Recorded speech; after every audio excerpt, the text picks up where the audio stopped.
어제 저녁에는 룻기서를 중심으로 해서 말씀을 드렸습니다.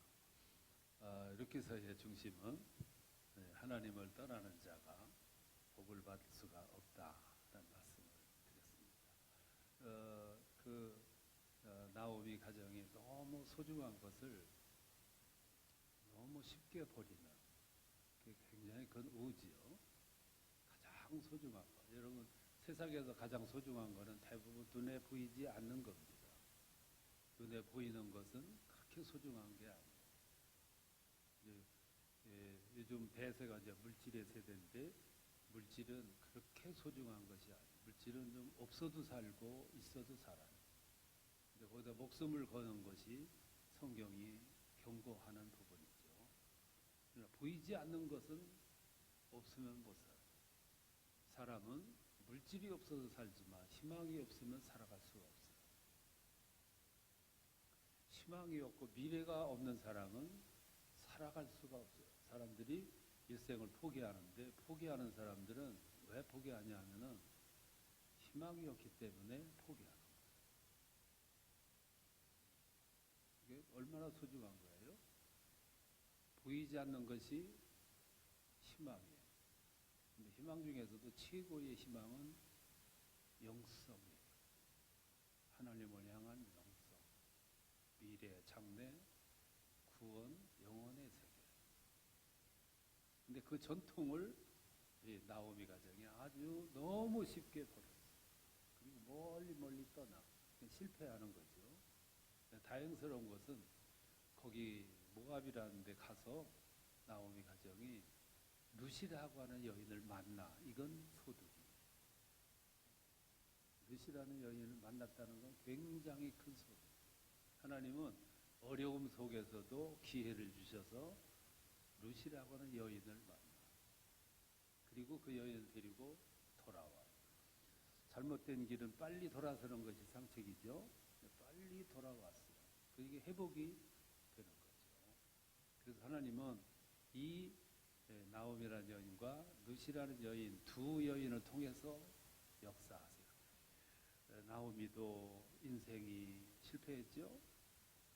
룻도 실패했죠. 근데 이들이 하나님 품으로 돌아와.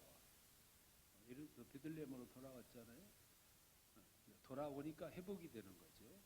떠났던 사람이 다 잃어버렸다면 다시 돌아오면 회복이 되는 거예요. 그래서 하나님은 이 두 여인의 망가진 인생을 다시 찬란하게 빛이 나게 회복시키는 거죠. 그래서 그 혈통에서 마침내 100년 후에 다윗이 태어나고 110년 후에 바로 예수가 태어나는 축복이 임하게 된 거죠. 어쩌게 그걸 말씀을 드렸어요.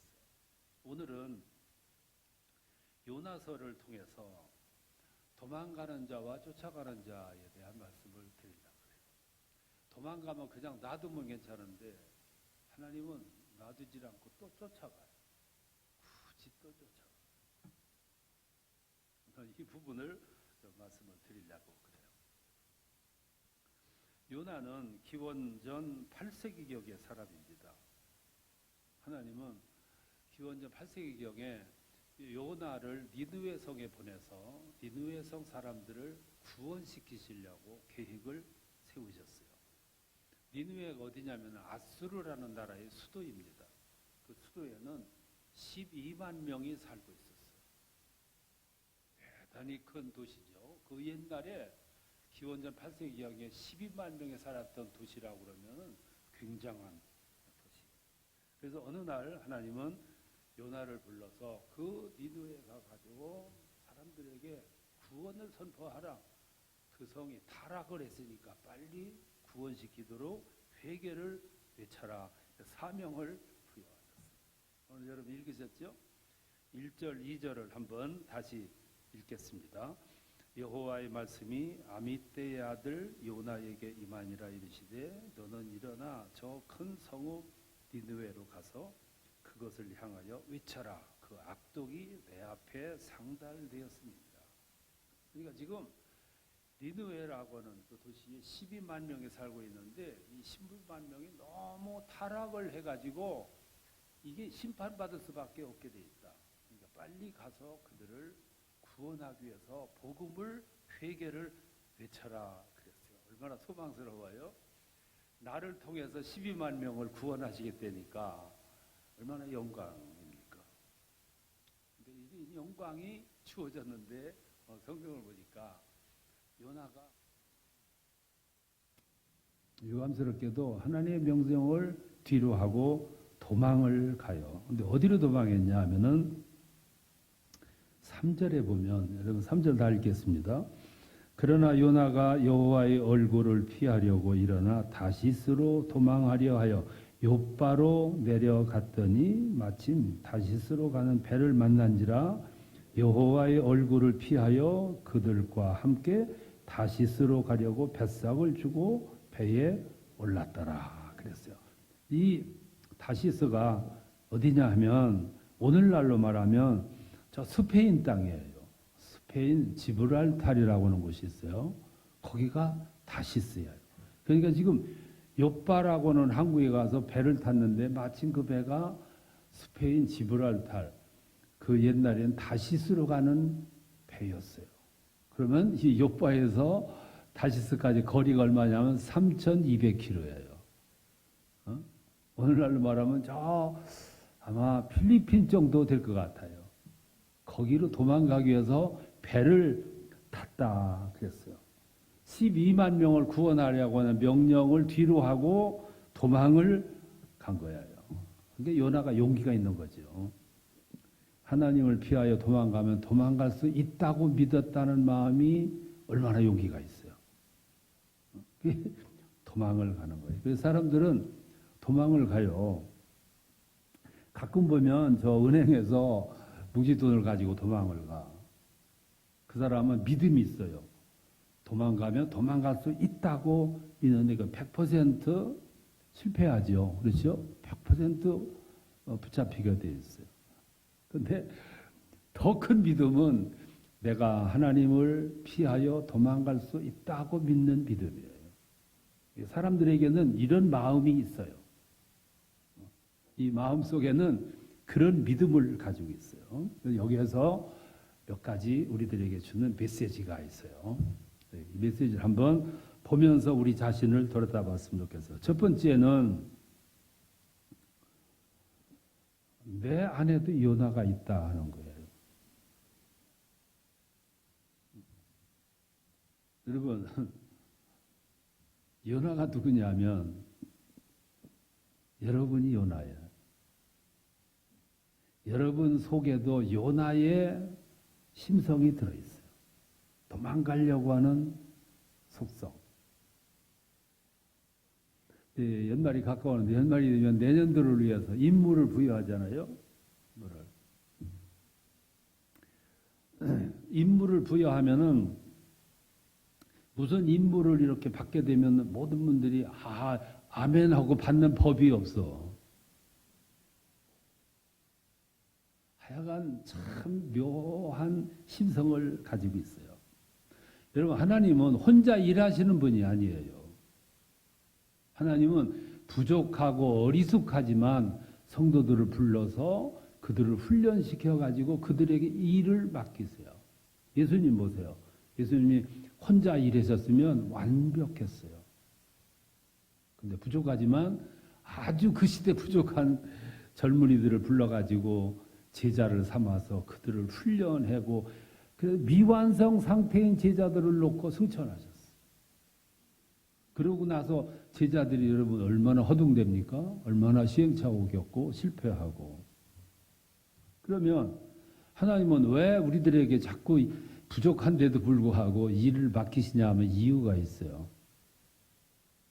사람들에게는 무슨 마음이 있냐면 보람있게 살고자 하는 마음이 다 있어요. 이 세상을 살아갈 때 보람있게 살고 또 능력있게 살고 세상에 무엇인가를 이바지하고 싶은 욕망을 가지고 있어요. 그러려면은 뭘 해야 되냐면 공적인 일을 해야 돼. 개인적인 일을 해가지고는 큰 보람을 못 느껴요.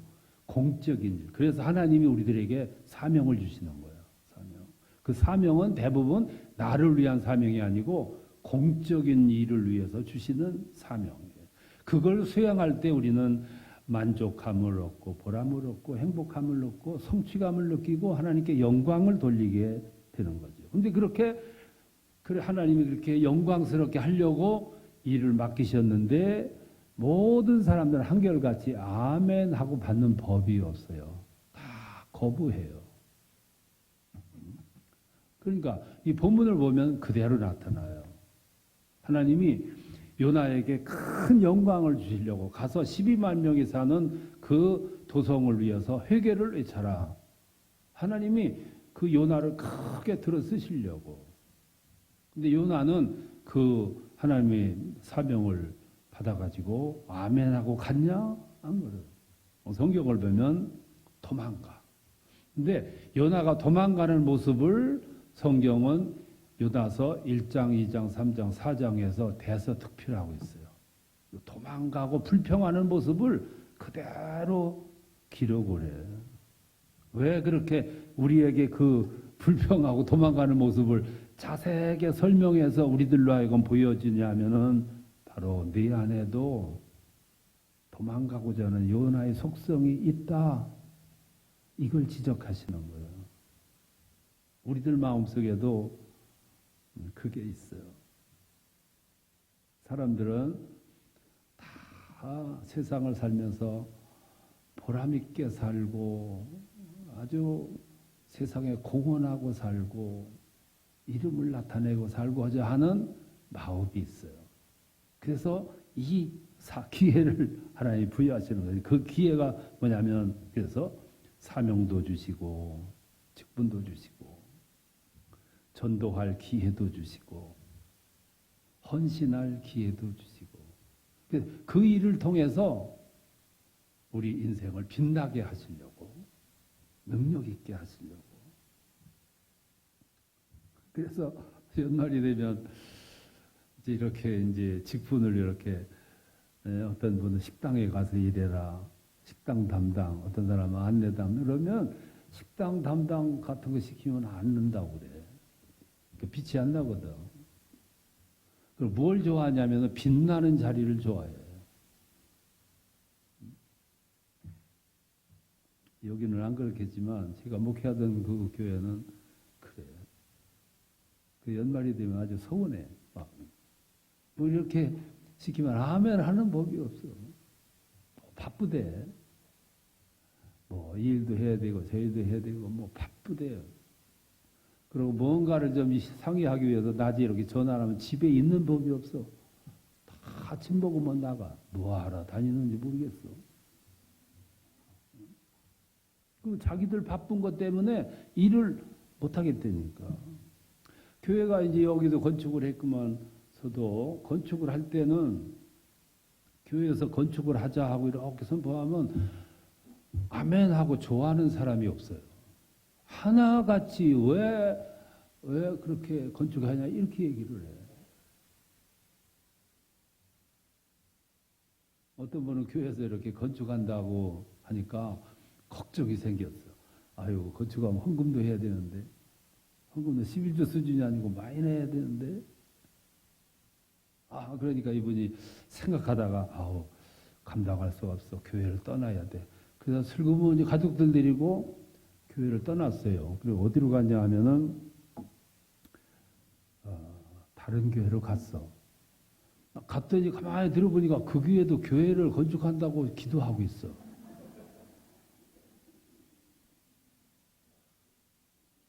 그래서 이분이 여기도 안 되겠다 싶어서 이미 교회를 건축을 다 해놓은 교회로 갔어. 근데 거기는 또 뭐라고 기도하냐면 교회 빚 갚기 위해서 건축했으니까 빚졌잖아. 빚 갚기 위해서 헌금하려고 기도하고 있어. 그래서 그 집은 여기도 못 가고 저기도 못 가고 지금도 집에서 예배 드린대. 그러니까 모든 사람들의 마음속에 이 마음이 있어. 이 마음이. 근본적으로 이 마음이 있는데 이 마음이 무슨 마음이냐 하면은 요나 컴플렉스라 그래요.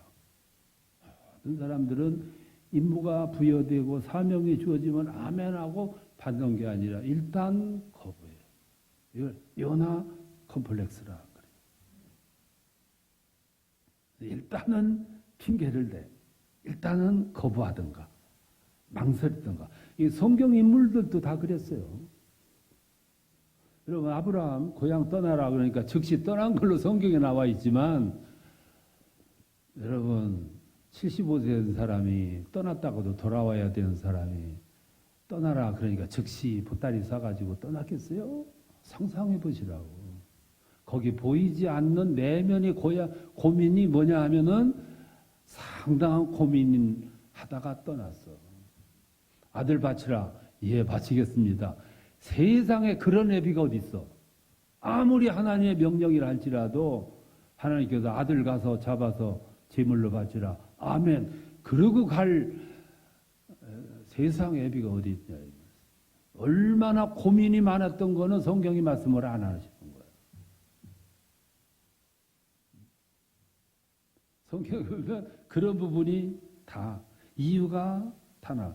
기드온이라는 사람이 하나님이 그를 사사로 불러가지고 사명을 부여하니까 얼마나 여러분 거부했습니까? 얼마나 망설였고. 그래서 양털 갖다 놓고 적셔주세요, 말려주세요. 별 수단을 다 쓰지 않아? 모세도 마찬가지예요. 모세가 바로에게 가서 내 민족을 이끌고 출애굽을 하라. 나는 말을 할 수 없습니다. 얼마나 핑계를 많이 대요. 어떤 젊은이에게 나를 따르라 주님 말씀하시니까 가서 부친 장사하고 따르겠습니다. 가서 작별 인사하고 따르겠습니다. 다 핑계. 어떤 젊은이는 부자 청년이 와가지고 어떻게 하면 영생을 얻을 수 있습니까? 계명을 지켜라. 다 지켰는데요. 한 가지 부족해. 가지고 있는 건 나눠줘. 아무 말 하지 않고 그냥 돌아갔어. 나중에 성경을 보면 그 젊은이가 돌아와서 아멘 했다는 말이 없어요. 모든 사람은 똑같은 심성을 가지고 있어요. 그게 요나 컴플렉스. 요나가 도망가는 거예요. 요나를 하나님이 높이 들어 쓰시려고 명분을 주시려고 기회를 주시려고 부여하셨는데 요나가 거부하고 도망을 가. 3,700km나 떨어진 곳으로 도망을 가. 성경은 요나가 도망가는 모습을 생생하게 이렇게 기록을 했어. 이렇게 생생하게 1, 2, 3, 4장에 걸쳐서 도망가고 불평하고 하는 그 모습을 그냥 적은 이유는 어떤 주석가가 그랬어.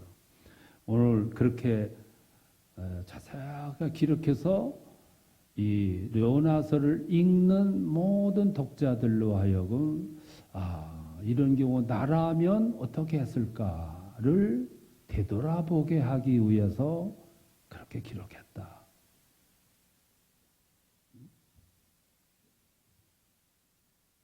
근데 모든 분들은 요나서를 읽으면 다 잊어버려도 두 가지는 기록해. 기억. 그게 뭐냐면 요나가 도망갔다. 또 하나는 뱃속에 들어갔다. 이 두 가지는 기억을 해. 왜 이 두 가지 요나가 멀리 도망갔다. 나중에 물고기 뱃속에 들어갔다. 이것을 기억을 하냐 하면은 내가 요나기 때문에. 내가 요나기 때문에 여러분의 같은 마음을 보면은 저 사람이 이걸 당하면 나도 기억하듯이 요나 컴플렉스가 내 마음에 있기 때문에 그거를 기억한다고 말이에요. 자, 그러면 그 요나가 왜 도망갔냐? 이유가 뭐냐? 도망갈 수밖에 없었던 요나 이유가 있어요. 자, 1장 3절을 다 같이 한 번 더 읽겠습니다. 시작. 그러나 요나가 여호와의 얼굴을 피하려 하여 욥바로 내려갔더니 마침 다시스로 가는 배를 만난지라. 여호와의 얼굴을 피하여 그들과 함께 다시스로 가려고 뱃삭을 주고 배에 올랐더라. 도망을 가요. 왜 도망갔냐면 그 시대에는 두 하나님을 위한 사역자가 있어요. 하나는 제사장이고 또 하나는 예언자가 있어요. 제사장은 성전 안에서 제사 업무를 담당하는 사람을 제사장이라 그래. 근데 예언자, 선지자는 성전을 중심으로 업무를 수행하는 사람이 아니고 그 시대를 향하여 하나님이 주시는 메시지를 받아서 전하는 사람이에요.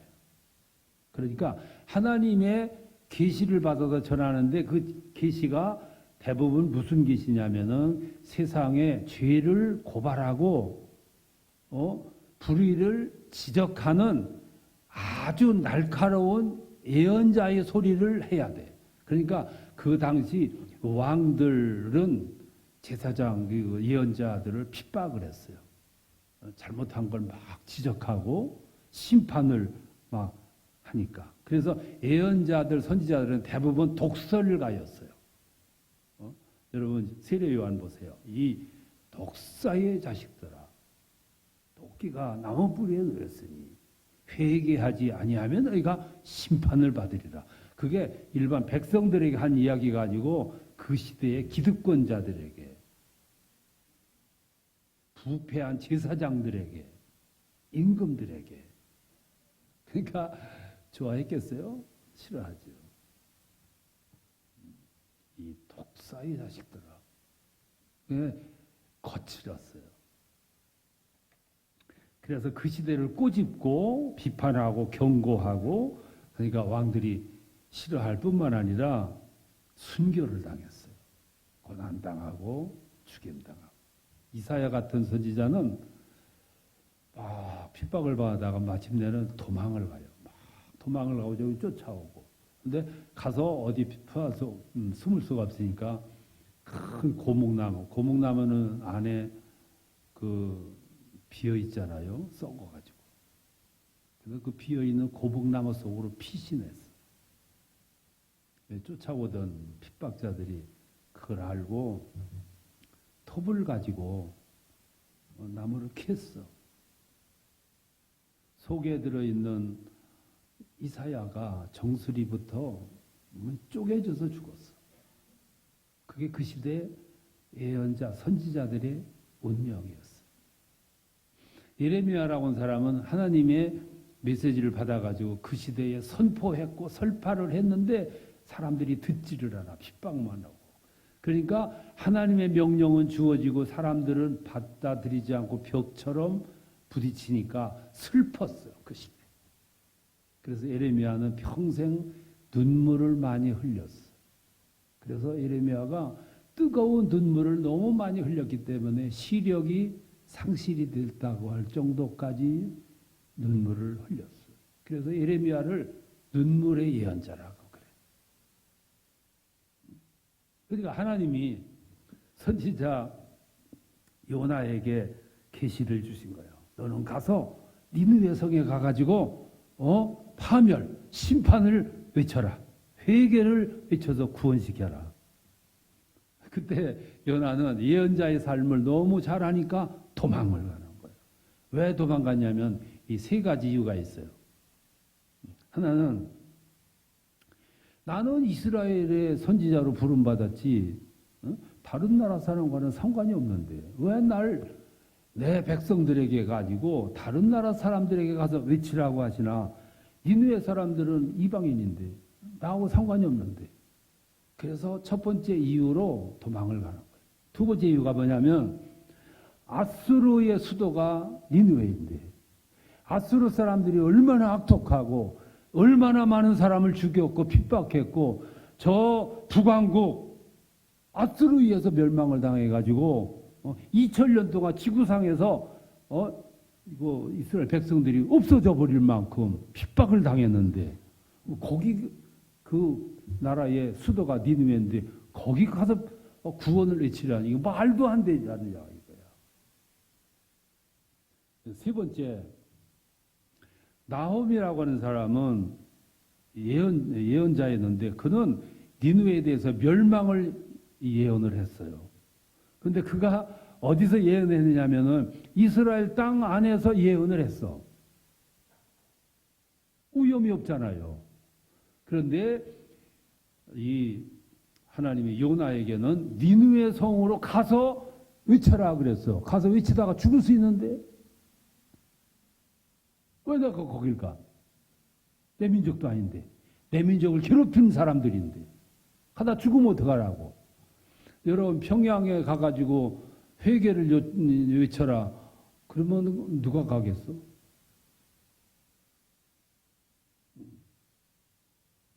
그래서 도망간 거야. 어디로 도망가냐면 다시스로. 다시스가 어딘데? 3,200km 떨어진 곳이. 왜 그렇게 멀리 가냐? 피하여 도망가려면 멀리 가야 안전하다고 믿으니까. 도망자들에게는 한 가지 믿음이 있어요. 그 믿음이 뭐냐면 나는 안 잡힌다는 믿음이 있어요. 그래서 도망가서 숨는 거예요. 은행에서 돈 가지고 가서 숨는 거예요. 나는 안 잡힌다. 착각. 그래서 어디로 가서 숨느냐 하면은 사람들은 대부분 안전하다 생각되는 곳에 숨어. 그런데 경찰은 바로 거기를 찾아와. 왜냐하면 경찰들은 깊이 범죄자의 심리를 연구를 했기 때문에 범죄자들은 여기가 안전하다고 생각할 것을 이미 알고 있어요. 안전하다 싶은 곳을 경찰이 찾아와서 잡아가는 거예요. 지금도 사람들은 도망가서 숨어 하나님의 낯을 피하여 숨어 도망가고. 그런데 가장 안전한 곳이 하나 있긴 있어. 거기 어디냐면 거기가 하나님 품으로 도망을 가야 안전한 거예요. 우리 성도들이 가야 어디로 가겠어? 도망가야 어디 가서 숨겠어? 그러면 가장 안전한 곳이 어디냐 하면 하나님 품으로 찾아가야 돼. 그게 가장 안전한. 그러니까 하나님 품으로 가야 된다는 건 하나님이 사명을 부여했고 하나님이 사역을 분부했고 하나님이 무언가를 주시는 메시지가 있었으면 그것을 아멘하고 수행할 때 그게 하나님 품이야. 가장 안전한 곳. 사람의 심리는 한 번씩 거역한다. 그게 요나 컴플렉스다. 그 요나 컴플렉스가 내 안에도 있다. 고로 나는 요나다. 요나서는 오늘 그걸 우리에게 말씀하고 있는 거예요. 자, 그러면 세 번째로 요나에게 이제 환란이 주어져요. 그렇죠? 요나가 이제 다시스로 가려고 가서 배에 타요. 배가 출항을 했습니다. 바다 한가운데 도착했어요. 자, 위에서 하나님이 내려다 보시고 계세요. 이놈이 이제 멀리 도망가려고 배 타고 그 배가 바다 한가운데 떴어. 그때 하나님이 액션을 취하세요. 다 같이 1장 4절을 읽겠습니다. 시작. 여호와께서 큰 바람을 바다 위에 내리심에 바다 가운데 큰 폭풍이 일어나 배가 거의 깨지게 된지라. 이게 배가 가는데 하나님이 큰 바람, 광풍이 뭐냐면 미친 바람이에요. 그냥 이렇게 부는 게 아니라 방향이 없어. 그러니까 성경에 보면 배가 거의 깨지게끔 되어 있어요. 그러니까 이 뱃사공들은 대부분의 험한 파도를 경험을 했어요. 오랜 세월 동안 뱃사람 생활을 하는 동안에 별 경험을 다 했어. 근데 오늘 같은 이 바람은 처음 보는 거야. 이 광풍은 처음 보는. 그래서 어떻게 했냐 하면은 5절 보면 다 같이 읽겠습니다. 시작. 사공들이 두려워하여 각각 자기의 신을 부르고 또 배를 가볍게 하려고 그 가운데 물건들을 바다에 던진지라. 그러니까 배가 뒤집힐 것 같으니까 배에 있는 물건을 다 버렸다 그랬어. 그거는 상상을 초월하는 그런 광풍 때문이죠. 그래서 물건을 다 내다 버렸다. 그리고 신기한 것은 5절에 가만히 보세요. 또 다른 모습이 나오는데 5절에 보면 사공들이 두려워하여 각각 자기의 신을 불렀다 그랬어요. 그러면 민족마다 신이 있습니다. 나라마다 신이 있어요. 우리나라는 옛날부터 단군이라는 신이 있었어요. 단군의 신이 이렇게 내려오면서 다른 사람들이 편의상 뭘 만들었냐면 무속을 만들었어요. 무속을.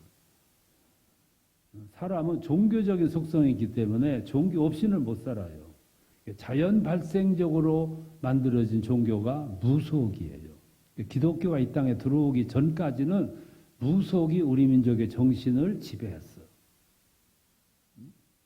그 무속이 기독교 안에도 들어왔어. 그래서 기독교 안에 기복신앙이라는 게 만들어진 거예요. 그러니까 순수한 기독교 복음에 무속이 들어와서 기복, 하나님이 주시는 복은 최고의 복이 영혼 구원인데 물질 복으로 둔갑을 시킨 거예요. 그러니까 기독교가 이방화 되게 된 거죠. 그래서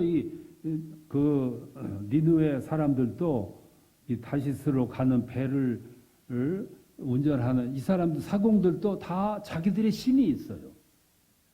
그래서 이 현실 앞에 너무 힘드니까 자기들의 신을 불러가면서 물건을 버리고 지금 사투를 벌이고 있어요.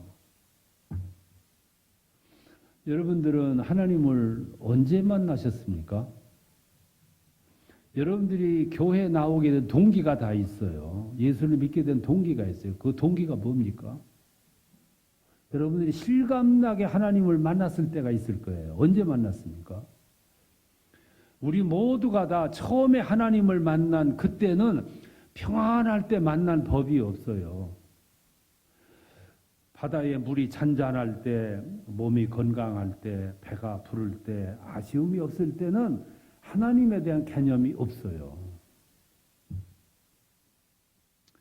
언제 우리들이 하나님을 알게 됐고 하나님을 불렀느냐 하면 그날이 오늘. 배가 뒤집힐 정도로 광풍에 의해서 배가 뒤집힐 정도로 환란이 있을 때 그때 사람들은 신을 불렀어요. 신을. 자, 배부를 때, 평안할 때, 형통할 때, 아무 일 없을 때, 그리고 잔잔한 바닷물이 있을 때 하나 신을 부르지를 않아. 그러면 그 사람들로 하여금 신을 부르게 만들 수 있게 하려면 어떻게 해야 돼? 이건 심각한 부분이기 때문에 여러분은 대답 꼭 하셔야 돼요. 우리들이 배가 부를 때, 평안할 때, 건강할 때는 하나님이 없어도 살 수 있어요. 그래서 안 불러, 잊어버리고 살아요. 근데 그런 생활이 오래되면 신앙이 죽어가는 거죠. 그러면 그 사람이 하나님을 찾게 되고 하나님을 불러야 되고 하나님께 쫓아가게 만들려면 어떻게 해야 돼? 하나님이? 알긴 아는데 요령 있는 말로 한마디로 요약하기가 어려운 거예요. 지금 그렇죠? 그래서 하나님이 세상에 환란을 주시는 거예요. 사람은 환란이 오면 정신 바짝 차려요. 그리고 까마득히 잊어버리고 멀리 떨어져 있던 하나님을 찾아가게 돼 있는 거예요. 그래서 환란이 오는 거예요. 자, 배 위에서 지금 사공들이 정신없이 물건을 다 버리고 또 그들의 신을 부르고 야단하고 지금 사투를 벌이고 있을 때, 그러면 그때 요나는 어디서 뭘 하고 있었을까? 요나는 어디서 뭘 하고 있었을까? 자, 그러면 성경 5절 중간에 보시겠습니다. 다 같이 그 가운데 물건들을 바다에 던진지라. 그러나 요나는 배 밑층에 내려가서 누워 깊이 잠이 든지라. 이 대목을 여러분 어떻게 생각하십니까?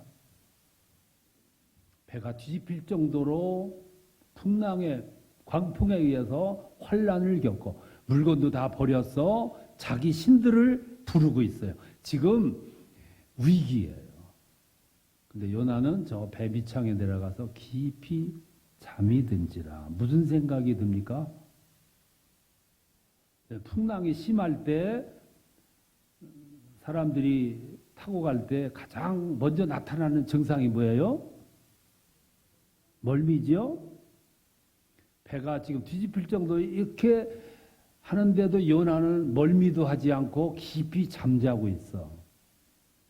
잠은 누가 주신다고 그랬습니까? 하나님이 주신다고 그랬지? 요나의 잠은 하나님이 주신 잠인가요? 무슨 잠인가요? 그러니까 성경을 보실 때 성경을 1년에 5번 읽는 이거 자랑하시면 안 돼요. 성경을 그렇게 읽으면 안 돼요. 성경은 한 절 가지고 읽고 또 읽고 음미를 해야 이걸 발견할 수 있어요. 하나님이 사랑하는 자에게 깊은 잠을 주신다고 그랬는데 요나는 멀미약도 안 먹었는데도 불구하고 사람들은 지금 배 위에서 사투를 벌이고 있는데 깊이 잠자고 있어요. 영혼이 이렇게 타락했어요. 이게 잠잘 순간이냐 그 말. 선장이 그렇게 잠자고 있는 요나의 모습을 보고 황당해가지고 황당하죠. 있을 수 없는 일인데. 그래서 뭐라고 그랬냐면 6절을 다 같이 읽겠습니다. 시작. 선장이 그에게 가서 이르되 자는 자여 어찌함이냐 일어나서 네 하나님께 구하라. 혹시 하나님이 우리를 생각하사 망하지 아니하게 하시리라 하니라. 이 모습을 가리켜서 어처구니 없다 그래요. 어처구니가 뭔지 아시죠? 어처구니는 맷돌을 돌릴 때 돌리기 위해서 잡는 손잡이를 어처구니라 그래. 만일 맷돌을 돌리는데 손잡이가 없다고 생각해 보세요. 어떻게 하겠어? 그것을 어처구니 없다 그래. 이 상황을 보시라고. 지금 하나님의 사람 요나는 잠자고 있고 이방인은 하나님의 사람을 향해서 기도하라고 그래 지금. 이 성경 6절이 오늘 이 주시는 말씀의 중심이야, 중심. 생각해 보세요. 지금 이방인 선장이 하나님의 사람에게 왜 기도하지 않냐고 이게 말이 되냐 이 말이야. 그래서 이걸 어처구니 없는 일이라 그 말이죠.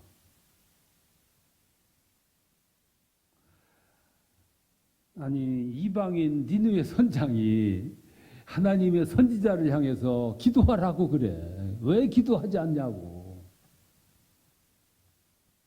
순서가 바뀌었지요 지금.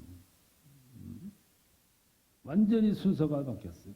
지금 이방인들은 정신 바짝 차리고 기도하고 있는데 하나님의 선지자는 이방인처럼 기도 시간에 기도를 않고 잠자고 있어요 지금.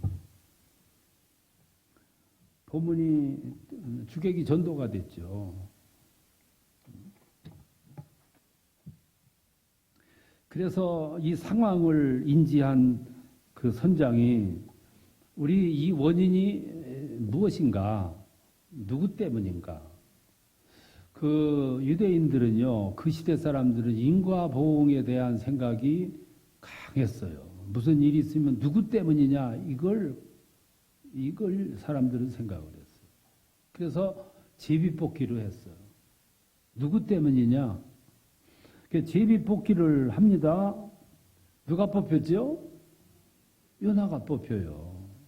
그러니까 선장이 신문을 하기 시작합니다. 1장 8절을 다 같이 읽겠습니다. 무리가 그에게 이르되 청하건대 이 재앙이 누구 때문에 우리에게 임하였는가 말하라. 네 생업이 무엇이며 네가 어디서 왔으며 네 나라가 어디며 네 민족은 어디에 속했느냐 하고 신문을 해요. 신문을. 그러니까 요나가 뭐라고 대답하냐면 9절에서 다 같이 읽겠습니다. 그가 대답하되 나는 히브리 사람이요 바다와 육지를 지으신 하늘의 하나님 여호와를 경외하는 자로다. 이렇게 대답을 해요. 이때 요나가 뭐라고 대답하냐면 아주 유명한 말을 해요. 나는 히브리 사람이고 여호와를 믿는 사람이라고. 그랬더니 그 이야기를 들은 선장을 비롯해서 거기 있는 사람들이 어떤 반응을 보냈냐면 10절 다 같이 읽겠습니다. 자기가 여호와의 얼굴을 피함인 줄을 그들에게 말하였으므로 무리가 알고 심히 두려워하여 이르되 네가 어찌하여 그렇게 행하였느냐. 여러분, 믿는 사람들이 하나님을 더 두려워합니까? 믿지 않는 사람들이 하나님을 더 두려워합니까? 잘 생각해 보세요. 믿지 않는 사람들이 하나님을 더 두려워합니까? 믿는 사람들이 하나님을 더 두려워합니까? 믿는 사람들이 하나님을 더 두려워하죠? 그래야 되는데.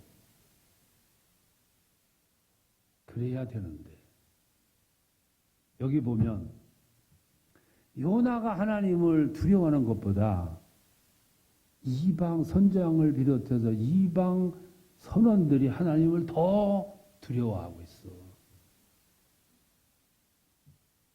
오늘 하나님을 믿지 않는 사람들 중에서도 하늘을 향하여 두려워 떠는 사람들이 너무 많아. 근데 교회에 나오는 분들이 다 천사는 아니에요. 그래서 교회에서 싸움이 일어나면 두려운 현상이 발생해. 예배 드리는데 예배를 방해해. 나중에는 두 편으로 갈라져 가지고 한편은 본당에서 예배드리고 또 한편은 저 2층에 내려가서 예배드리고 한 건물 안에서 두 예배가 드려져. 예배드리면서 서로 멱살을 잡고 끌어내려. 누가 그러냐면 교회 중직자들이. 이 사람들은 하나님을 두려워하는 사람들이요. 하나님을 두려워하면 예배 시간에 그런 모습이 나올 수 있는 겁니까? 이런 교회가 한두 군데입니까? 서로 고소 고발하고 멱살 잡고 끌어내리고 어느 시간에? 예배 시간에. 이분들이 정말 하나님을 두려워하는 사람들입니까? 요나의 입에서 여호와라는 말을 듣자마자 이 이방인 선원들이 두려워 떨었다.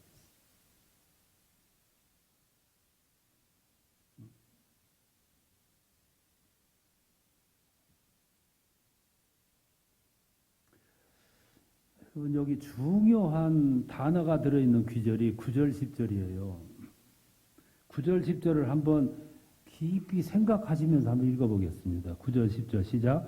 그가 대답하되 나는 히브리 사람이요 바다와 육지를 지으신 하늘의 하나님 여호와를 경외하는 자로라 하고 자기가 여호와의 얼굴을 피함인 줄을 그들에게 말하였으므로 무리가 알고 심히 두려워하여 이르되 네가 어찌하여 그렇게 행하였느냐.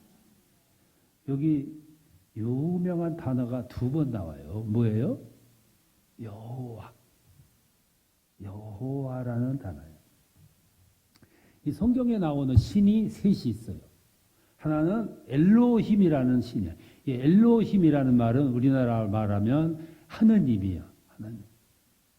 소문자 가, God. 소문자 지. 우리는 하나님이라 그러는데 그 하나님은 어법으로 오면은 유일신을 가리켜요. 하느님은 모든 신을 가리키는 말이에요. 동해물과 하느님이 모든 신을 가리킵니다. 그걸 엘로힘이라고 해요.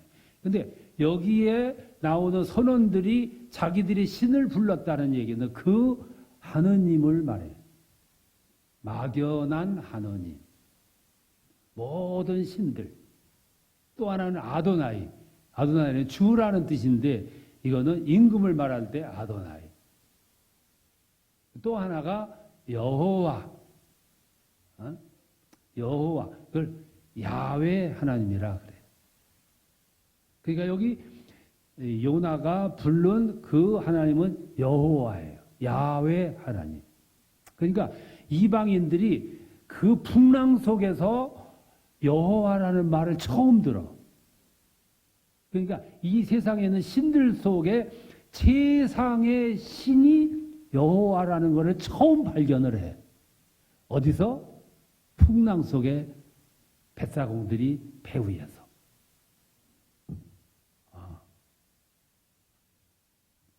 이 이방인들은 지금까지 여호와를 몰랐어. 엘로힘만 알았어. 근데 최상의 신인 야훼 하나님, 그거를 처음 갑판 위에서 처음 들었어. 그리고 이 파도, 광풍 속에서 배가 뒤집힐 정도로 흔들리는 그 흔들림 속에서 여호와라는 말을 처음 들어. 절묘하지 않아?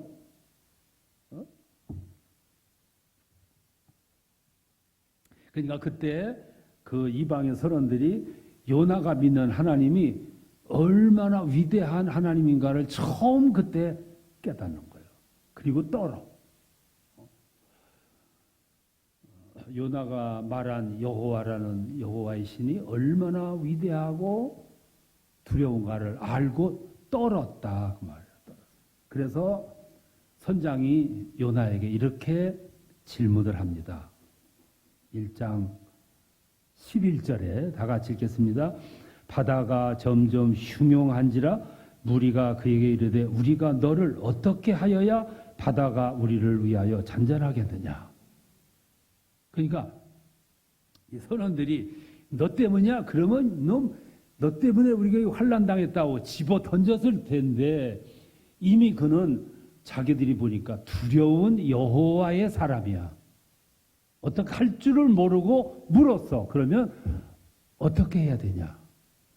그러니까 요나가 이렇게 처방전을 내립니다. 12절을 보면 다 같이 그가 대답하되 나를 들어 바다에 던지라. 그리하면 너희 바다가 너희를 위하여 잔잔하리라. 너희가 이 큰 폭풍을 만난 것이 나 때문인 줄을 내가 아노라. 그러니까 요나는 이 원인이 어디서부터 온 줄을 알고 있어요. 나를 집어서 던져라. 그러면 바다가 잔잔하리라. 자, 그러면 그 다음이 재밌어요. 그러면 선원들이 요나를 집어서 바다에 던지면 끝날 텐데 그 다음에 어떻게 했냐면 이 사람들이 선뜻 요나를 집어 던지지 못해. 그 다음 보세요. 신기한 장면이 나오는데 13절을 읽어보시겠습니다. 다 같이. 그러나 그 사람들이 힘써 노를 저어 배를 육지로 돌리고자 하다가 바다가 그들을 향하여 점점 더 흉용함으로 능히 못한지라. 이게 무슨 말이냐면 이제 이 선원들이 알았어요. 이 원인이 이 요나 때문인 줄을 알았어요. 그래서 그를 던져버리면 끝날 텐데 근데 이 이방 선원들이 요나 때문에 자기들 목숨이 위태롭게 됐지, 거기 실었던 많은 값진 물건들 다 버려버렸지. 그럼에도 불구하고 이 이방인 선원들은 요나 한 사람을 살려보겠다고 마지막까지 노를 저. 요나 한 사람을 살려보겠다고 끝까지 노를 줘. 잘 보세요. 요나는 지금 니느웨 사람 12만 명을 버리고 도망가고 있어. 니느웨에서 살고 있는 12만 명이 멸망당할 위기에 놓여 있는데도 도망을 가고 있어. 하나님이 거기에 가서 그들에게 회개를 외쳐라. 사명이 부여됐는데도 불구하고 도망가고 있어. 그런데 니느웨 이방인 선원들은 히브리 사람 한 사람을 살리겠다고 이 발버둥을 치고 있어. 이게 요나서가 오늘 아침 우리에게 주시는 메시지예요. 하나님의 사람 요나는 하나님의 명령을 받았어요. 저 12만 명의 위기에 처해 있다. 멸망당할 것이다. 심판받을 거야. 가서 외쳐. 구원시켜.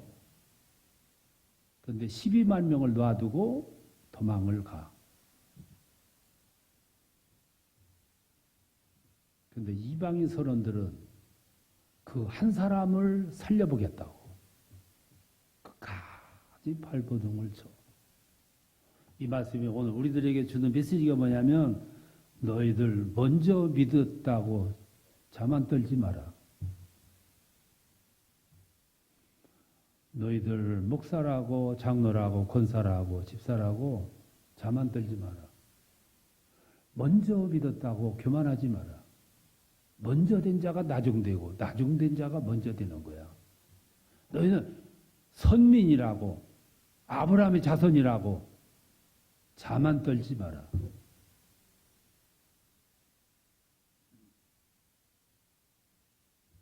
그러니까 여기서 오래 믿은 사람들의 형식신앙을 지금 지적하고 있는 거야. 이기적인 신앙, 형식신앙, 자기만 하는 신앙, 자기 고집, 아브라함의 자손.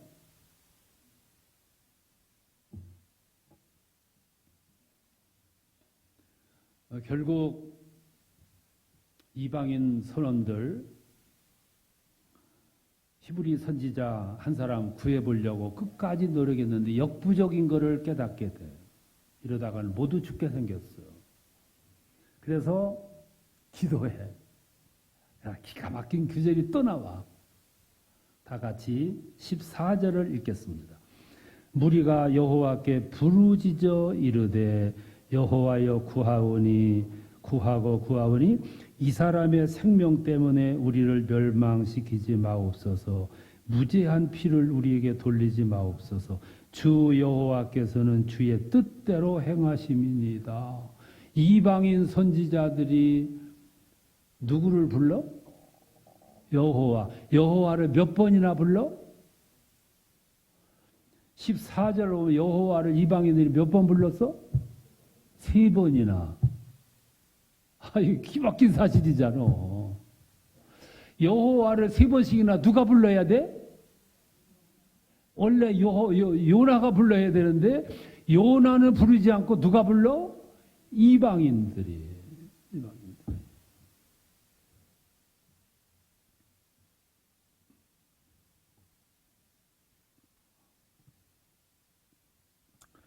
그래서 그렇게 기도하고 이방인 선원들이 요나를 집어서 바다에 던져요. 15절을 보겠습니다. 요나를 들어 바다에 던짐에 바다가 뛰노는 것이 곧 그친지라. 순간적으로 바다가 잔잔해졌다 그 말이에요. 순간적으로 바다가 잔잔해졌어. 자, 그러면 이 상황을 내가 설명할게요.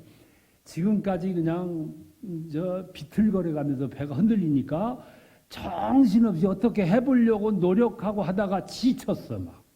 그러면서도 어찌 할 수 없으니까 서로 마지막까지 발버둥을 치다가 요나를 들어서 바다에 던지니까 갑자기 바다가 잔잔했고 배가 균형을 이루었어. 그때 선원들이 만세를 불렀을까 뭐 했을까요? 이런 상황을 이해를 잘 하셔야 돼요. 지금 마치 막 불이 일어나가지고 소방대원들이 와가지고 정신없이 불이 끄다가 마지막에 불이 꺼졌어. 그때 소방대원들은 신나서 막 만세를 불렀을까요? 그 순간 소방대원들은 털썩 주저앉는 거예요. 기진맥진. 이 선원들이 그 바다가 막 뛰노는 그런 상황에서 정신없이 그냥 혼비백산에 있다가 바다가 갑자기 잔잔해지니까 털썩 주저앉은 거예요. 털썩 주저앉아서 뭐 했냐? 파김치가 돼가지고 그때 벌어진 현상이 뭐냐면 16절이에요. 16절 다 같이 읽겠습니다. 그 사람들이 여호와를 크게 두려워하여 여호와께 제물을 드리고 서원하였더라. 이 말은 무슨 말이냐면 이방 선원들이 바다가 잔잔해지자마자 정신을 가다듬고 여호와 이름을 2번 부르면서 제물을 드렸고 서원하였더라. 그 말은 이방 선원들이 배 위에서 예배드렸다 그 말이에요. 아멘이죠? 이방 선원들이 예배드렸더라.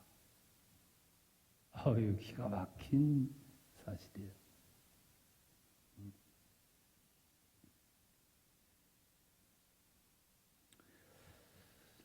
지금 바다에다 던져버린 요나는 밑으로 가라앉겠죠? 예, 가라앉는 요나는 그 순간 무슨 생각을 했을까? 자기는 물속으로 이렇게 빠져 들어가는 동안 배 갑판 위에서 지금 예배드리고 있다는 사실을 상상이나 했을까?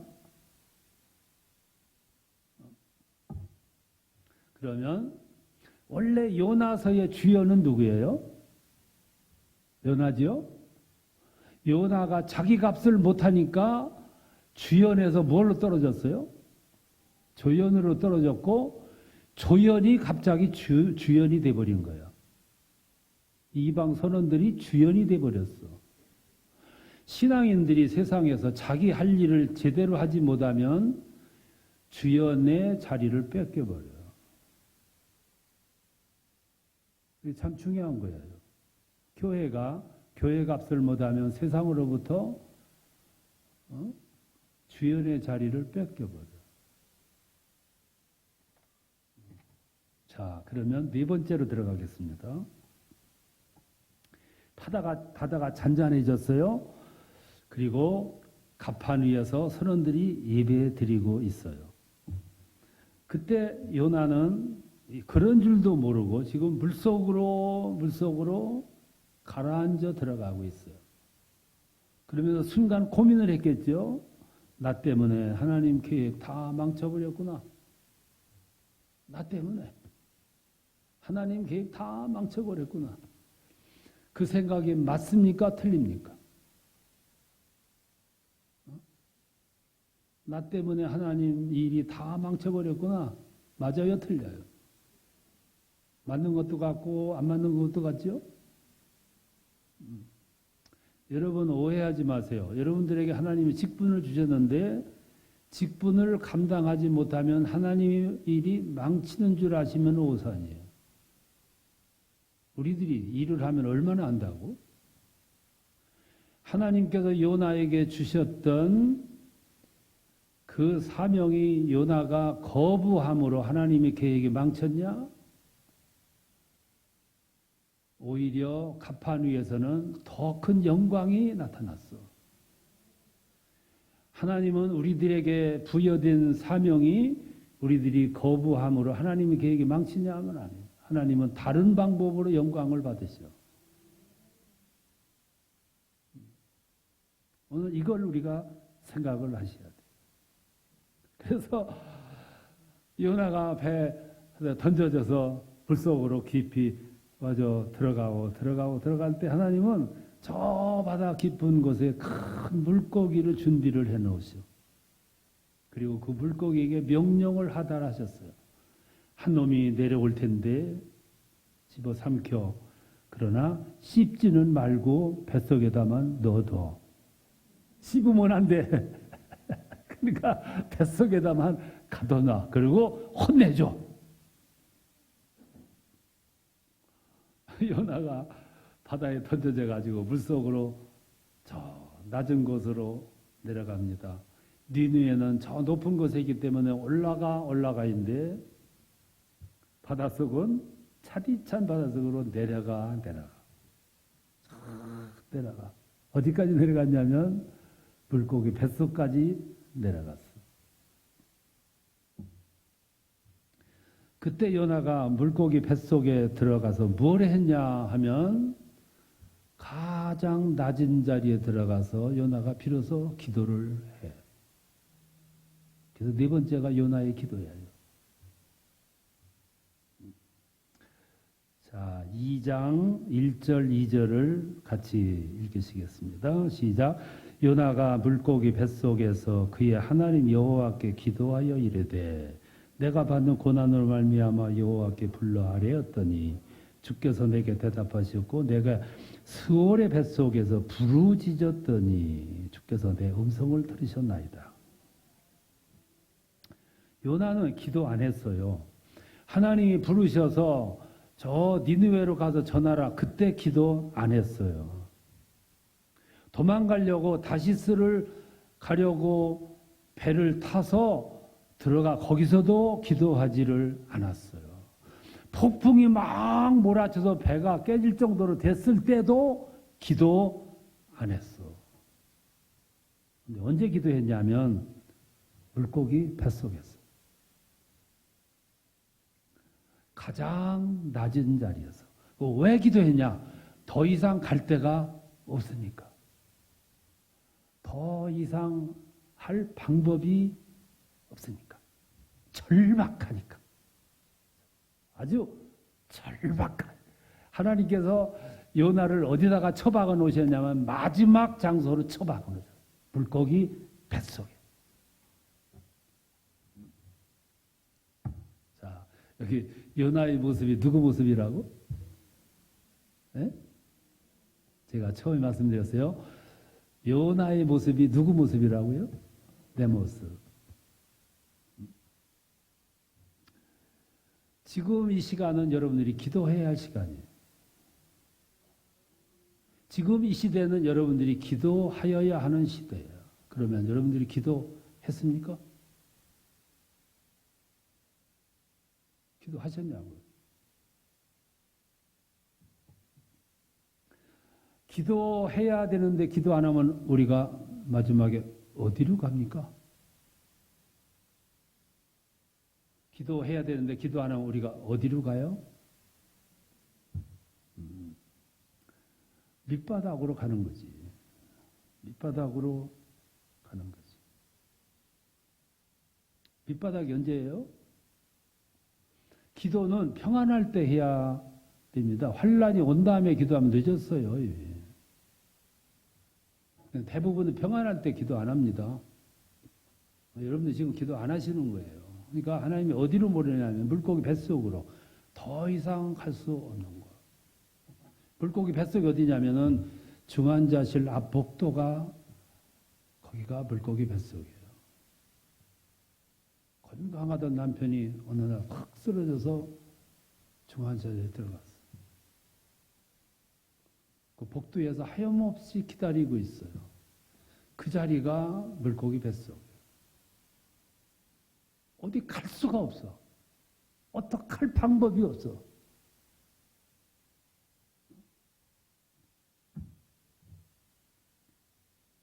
그 자리는 남들만 가는 줄 알았는데 어느 날 보니까 나도 거기 갔어.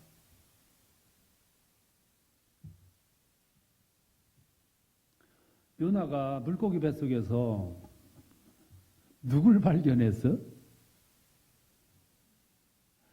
요나가 물고기 뱃속에서 막 기도하다가 누굴 만났어요? 자기가 그토록 멀리 도망가던 하나님을 물고기 뱃속에서 만났어. 세상에 이런 일이 어디 있어? 그렇게 도망가고 피하려고 애쓰던 그 하나님이 마침내 물고기 뱃속에서 만났어. 하나님을 피할 수 있다고 생각하세요? 한번 보실래요? 시편 139편을 한번 열어보세요. 139편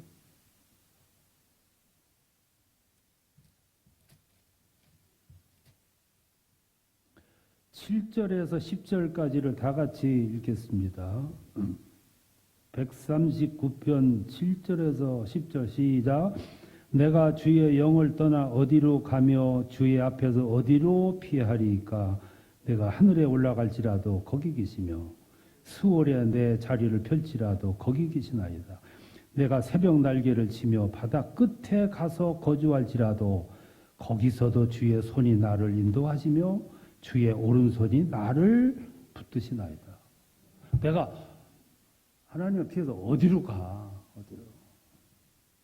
하늘로 올라가 거기도 계시고 바다 끝에 가 숨었는데 거기 계시고 내가 저 음부 수월에 그 자리에 가는 거기도 계시고 그래서 요나가 뱃속에서 몸부림을 쳐요.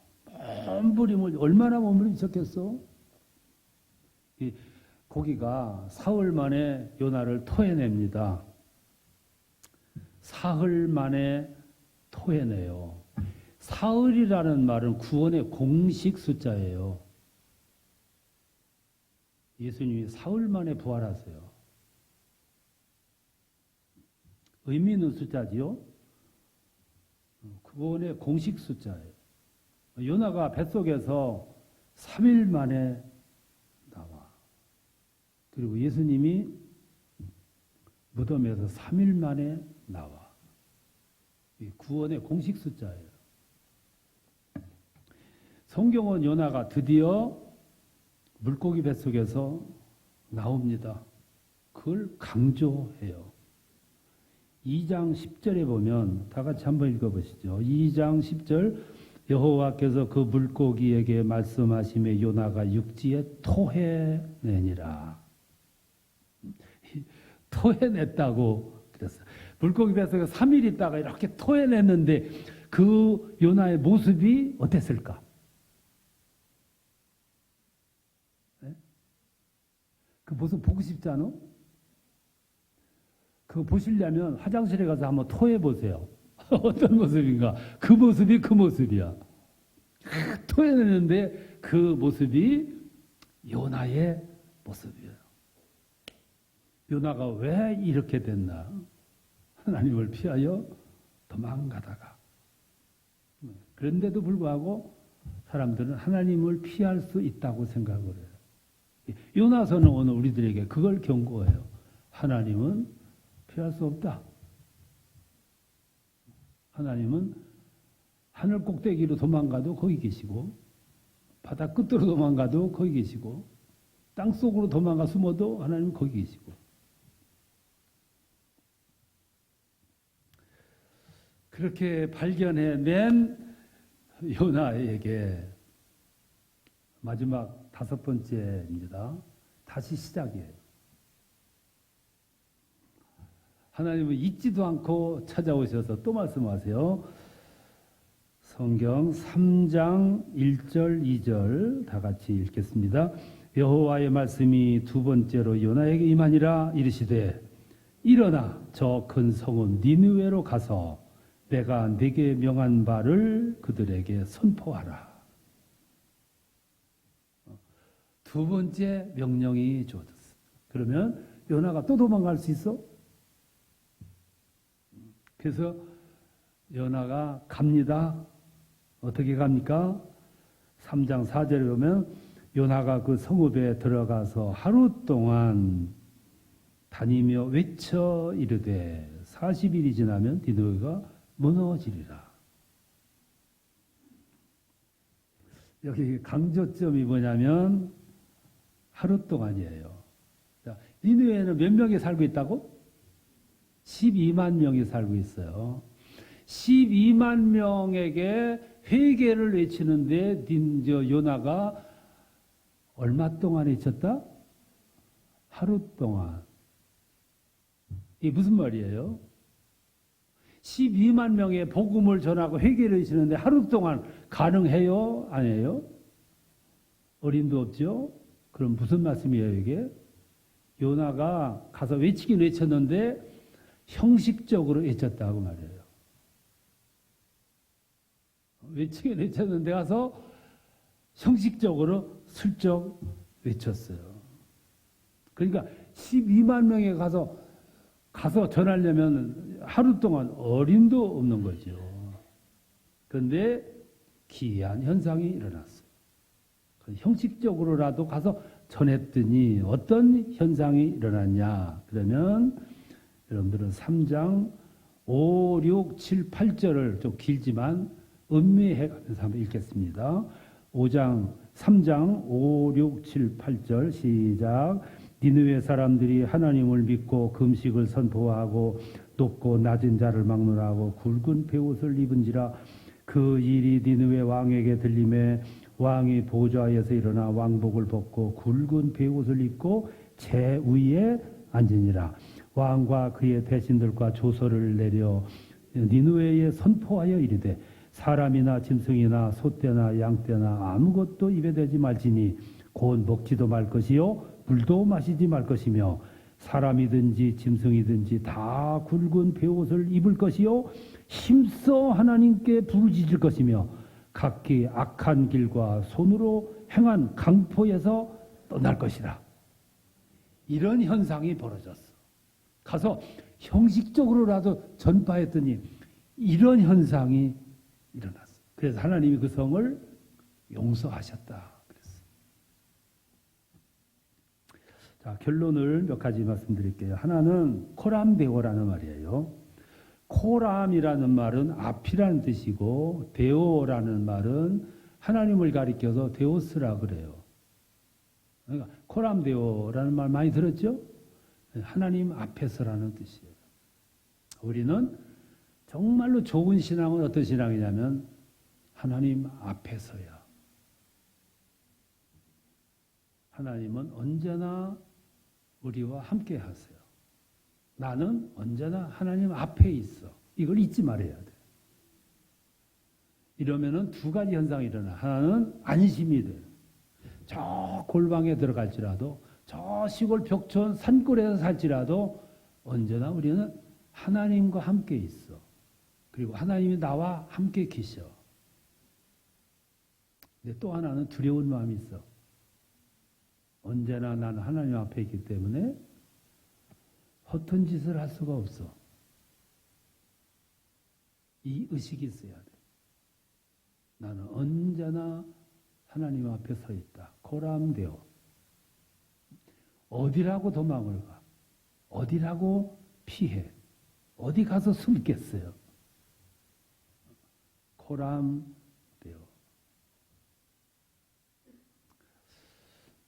어떤 사람이 배는 고픈데 이렇게 지나가는데 복숭아 밭을 지나게 됐어요.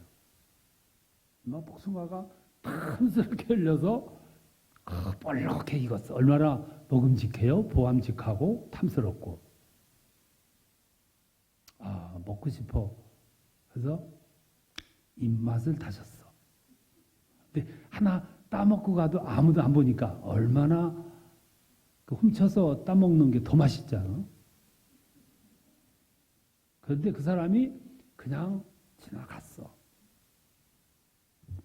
나중에 친구들과 얘기할 때 얘기를 했어. 아, 근데 먹고 싶었는데 복숭아가 그렇게 맛있게 보였다. 그러니까 친구가 그래요. 그거 하나 따먹지 그랬냐? 보는 사람도 없는데. 그러니까 이 젊은이가 이렇게 얘기합니다. 그런 마음도 있었지. 그런데 보시는 분이 있기 때문에 못 따먹겠더라. 사람은 보지 않았지만 보시는 분이 계시기 때문에 그게 코람데오야. 우리 신앙은 어떤 신앙이 좋냐? 통성 기도 시켜놓으면 소리 크게 지르는 그것이 좋은 신앙이냐? 코람데오. 언제나 하나님 앞에. 두 번째, 하나님은 우리에게 가치 있는 삶을 살게 하시려고 항상 우리에게 사명을 주신다. 하나님이 기회를 주세요. 전도하는 삶, 그 하나님 주신 기회의 삶이에요. 내가 누군가를 전도해서 영혼을 구원시켰어요. 그랬더니 한 사람이 하나님의 자녀가 됐어. 그것보다 더 큰 일이 어디 있어? 그러니까 그의 마음속에 그 행복한 마음을 두고 살게 하시려고 전도의 사명을 주셨어요. 그게 복이죠. 누군가에게 넘치는 복을 주셨고 천국을 갖게 했고 하나님을 만나게 해주는 이 작용을 전도를 통해서 이루어지거든. 하나님 우리에게 사명을 주시는 거예요. 제가 이제 선교사들을 훈련하려고 사할린에 갔어요. 갔더니 거기 어떤 선교사를 만났어요. 근데 선교사가 참 특이해. 그 선교사는 서울의 유명한 사립대학 교수였어요. 근데 어느 날 하나님의 음성을 들었어요. 저 험난한 땅에 가서 복음을 전하라고. 그래서 그 음성을 듣고 그걸 저버릴 수가 없어. 그래서 사표를 내고 가족 어린아이 다 데리고 사할린에 가서 선교사 생활하고 있어요. 어떤 의사 부부는 장로님인데 아프리카 여행을 떠났어요. 가서 보니까 아이들이 막 놀고 있는데 아이들이 신발이 없는 거야. 아주 남루한 옷 한 벌 입고 얼굴 세수를 안 해가지고 얼굴에 찌들었고 머리가 산발돼 있고 피부는 시커멓고 발은 그냥 오죽하겠어요. 그 모습을 이렇게 보니까 무슨 마음이 드냐면 측은하고 불쌍하고 영혼이 민망했어. 그래서 기도를 했습니다. 주님, 저들을 어떻게 해요? 저들의 인생을 누가 책임져요? 누가 저들을 보듬어요? 저들의 영혼은 어떻게 될까요? 그러니까 그 순간 어디선가 음성이 들리는데 네가 돌봐라. 또 아프리카 여행 여러분 잘 하셔야 돼. 그 측은해가지고 막 그렇게 하고 있는데 네가 돌봐라. 깜짝 놀라서 들으니까 두 번째 네가 저들을 돌보라고. 두 부부가 들어와서 머리를 싸매고 고민했어. 어떡할 거요? 나중에는 기도하고 기도해도 답이 안 나오는 거야. 그 한우수 병원 문 닫고 아프리카로 선교사로 갔어. 집 다 팔아가지고 아이들 섬기려고. 여러분 아프리카 여행 조심하셔야 돼.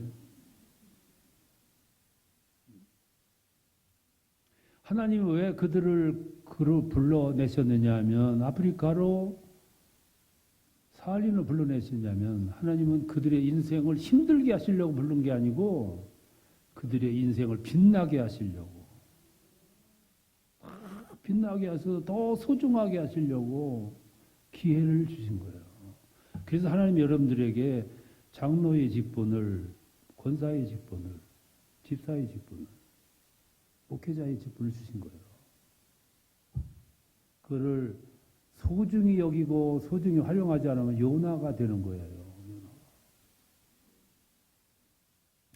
마지막으로 하나는 변화된 삶이에요. 고람되어의 삶은 변화의 삶을 말하죠. 변화의 삶이 뭐냐면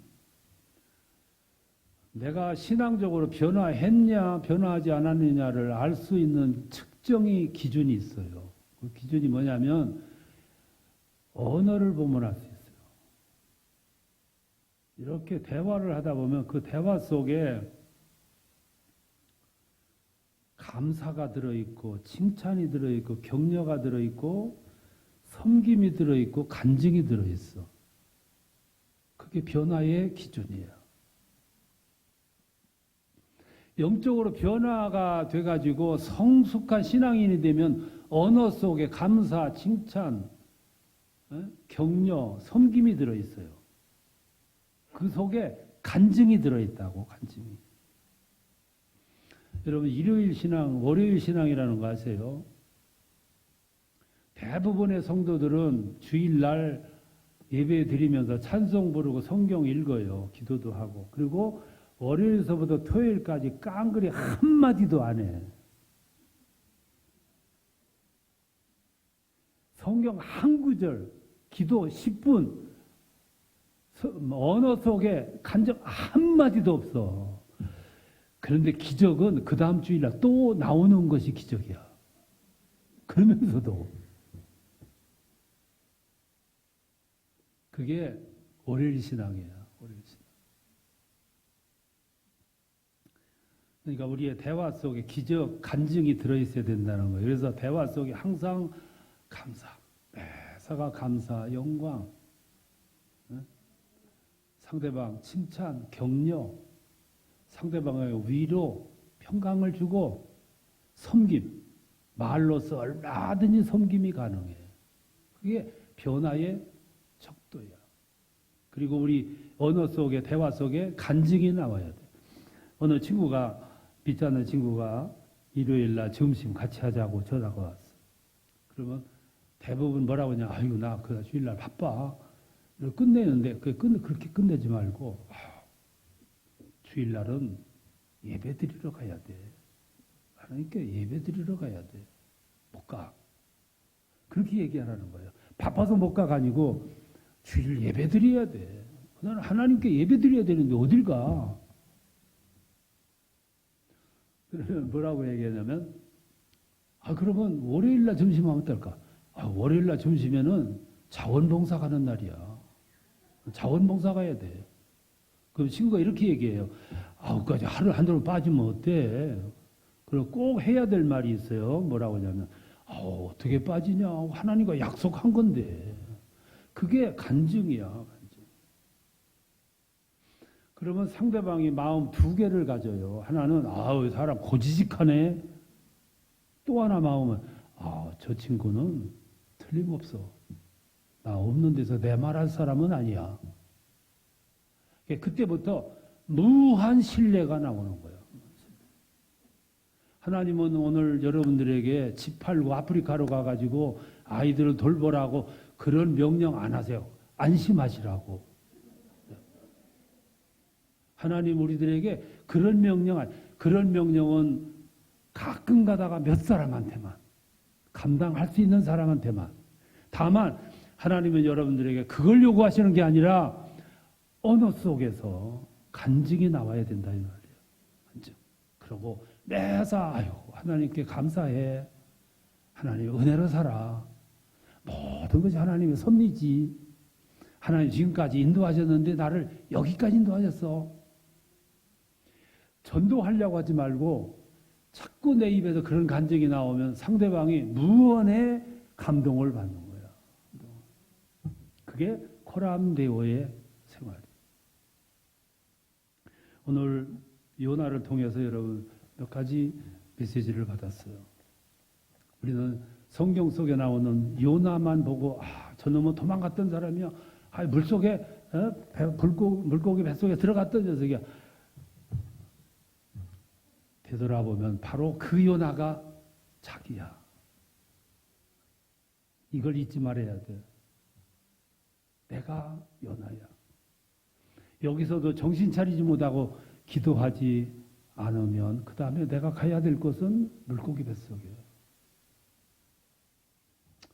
그래서 중환자실 복도에 가지 말고 가기 전에 기도하셔야 돼요.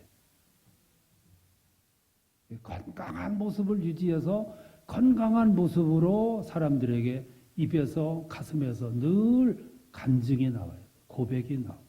감사, 영광, 칭찬, 섬김, 돌봄, 격려.